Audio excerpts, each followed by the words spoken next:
হচ্ছে কি ভাইরা, একদিন আমাদের একা আল্লাহর সামনে দাঁড়াতে হবে, ঠিক না? এই দুনিয়ার মারামারি মাতবরি সব শেষ হয়ে যাবে, যেখানে আল্লাহ ইনসাফ করবেন। আল্লাহ এক বান্দার ক্ষতি করে আর এক বান্দাকে জান্নাত দেবে না।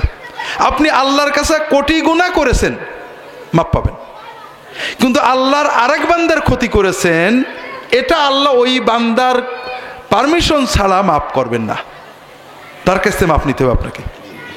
কাজেই ভাইরা, এই যে আমরা এক গ্রুপ আর এক গ্রুপের, এক দল আর এক দলের, এক রাজনৈতিক দল আর এক ধর্মীয় দল আর এক ধর্মীয় দলের, এক ব্যক্তি আর এক ব্যক্তির নামে অগণিত কথা বলছি, এর 95% মিথ্যা, ডকুমেন্ট ছাড়া, মিথ্যাটার প্রমাণ।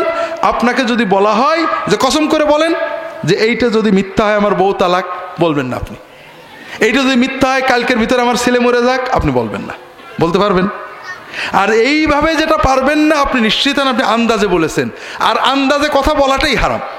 আল্লাহ কোরআনে নিজে এটা বলে দিয়েছেন, ইয়া আইয়ুহাল্লাযীনা আমানু ইজতানিবু কাসীরাম মিনায-যন্ন, হে মানুষেরা তোমরা অধিকাংশ সন্দেহ বাতিল করো, বর্জন করো। ফা ইন্না বা'দায-যন্নি ইসমু, ধারণা সন্দেহ এটা পাপ।